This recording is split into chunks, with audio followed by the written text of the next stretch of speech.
Kejaksaan Agung menggeledah kantor Kominfo pada Senin 7 November 2022 terkait dugaan korupsi pengadaan infrastruktur Base Transceiver Station atau BTS 4G dan infrastruktur pendukung paket 1, 2, 3, 4, dan 5 Badan Aksesibilitas Telekomunikasi dan Informasi atau BAKTI Kementerian Komunikasi tahun 2020-2022.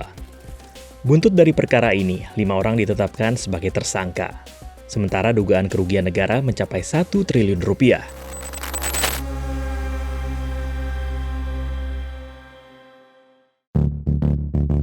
Dugaan perkara korupsi BTS 4G oleh Kominfo ini sudah mencuat sejak pertengahan 2022. Tim Jampitsus Kejagung melakukan gelar perkara pada 25 Oktober 2022 dan menemukan bukti adanya dugaan tindak pidana korupsi dalam penyediaan infrastruktur BTS 4G dan infrastruktur pendukung paket 1, 2, 3, 4, dan 5 Bakti Kominfo tahun 2020-2022. Usai gelar perkara itu, statusnya naik ke tahap penyidikan. Pada 31 Oktober 2022 dan 1 November 2022, penyidik pun melakukan kegiatan penggeledahan di beberapa tempat. Hasilnya, sejumlah dokumen penting ditemukan dan dipelajari oleh penyidik. Lalu pada 7 November 2022, tim Jampitsus Kejagung melakukan penggeledahan di kantor Kominfo. Kominfo pun menyerahkan sejumlah dokumen terkait proyek BTS 4G kepada Kejagung. 4 Januari 2023, Kejagung menetapkan dan menahan total 3 tersangka dalam perkara tindak pidana korupsi BTS 4G Bakti Kominfo. Para tersangka adalah Direktur Utama Bakti Kominfo, Anang Ahmad Latif atau AAL. Direktur Utama PT Mora Telematika Indonesia, Gelubang Menak atau GMS, dan Yohan Suryanto atau YS, selaku tenaga ahli Human Development atau HUDEV Universitas Indonesia tahun 2020. Pada 25 Januari 2023, Kejagung menetapkan Mukti Ali atau MA, selaku Account Director of Integrated Account Department PT Huawei Tech Investment sebagai tersangka berikutnya. Kemudian tersangka lain yang diumumkan pada 7 Februari 2023 adalah Komisaris PT Solitech Media Sinergi, Irwan Hermawan. Sudah hampir 8 bulan terakhir. Ini sebentar lagi bisa udah tahap 2 ini. Sudah P21 yang sudah kita berkas perkara. Itu karena kita sampai saat ini kita sudah memeriksa 160 saksi, Pak. Dan sudah mencekal lebih dari 25 orang di perkara ini. Jadi ini, itu termasuk modus ya.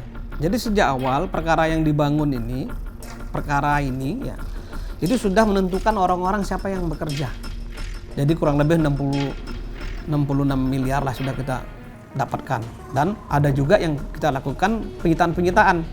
Ada rumah, ada mobil, ada motor, ada tanah, sudah kita sita semua. 5 paket proyek yang ditangani Bakti Kominfo berada di wilayah 3T, yakni terluar, tertinggal, dan terpencil, seperti Papua, Sulawesi, Kalimantan, Sumatera, dan NTT. Total anggarannya sebesar 28,3 triliun rupiah. Proyek tersebut diinisiasi sejak akhir 2020, terbagi atas 2 tahap dengan target menyentuh 7.904 titik blank spot, serta 3T hingga 2023.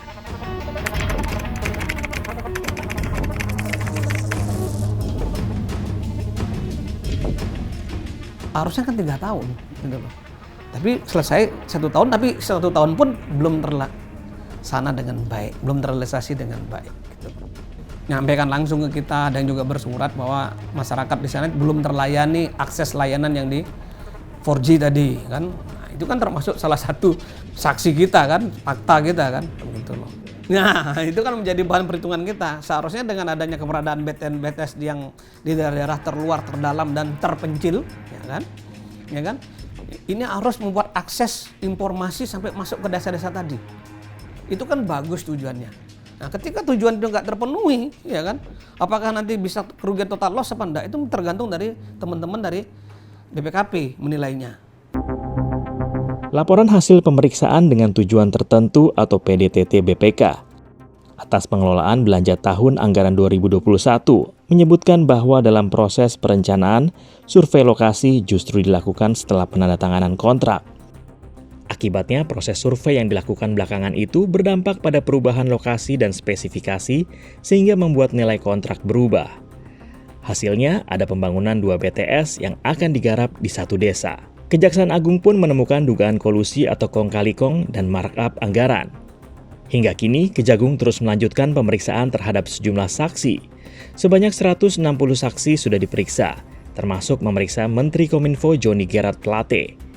Plate diperiksa sebagai saksi oleh Kejagung pada 14 Februari dan 15 Maret 2023. Ia diperiksa terkait kapasitasnya sebagai Menteri Kominfo dan sebagai pengguna anggaran atau PA. Johnny Plate hanya mengaku telah memberi keterangan yang ia ketahui dan menurutnya benar sebagai saksi, sementara substansi materi dan pemeriksaan menjadi kewenangan Kejagung. Saya apresiasi Kejaksaan Agung yang mampu mengungkap kasus ini dengan cepat dari kejadian yang baru tahun kemarin sebenarnya.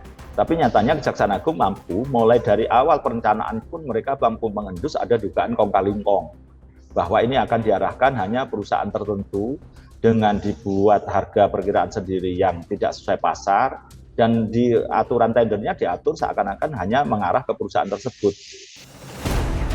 Hingga kini, proses pemeriksaan para saksi masih terus berlanjut guna mendalami kasus dugaan korupsi proyek BTS 4G Bakti Kominfo. Apakah akan ada tersangka lain? Apakah ada kaitannya dengan isu reshuffle kabinet? Nanti kalau sudah digelar, saya akan ngomong di depan media.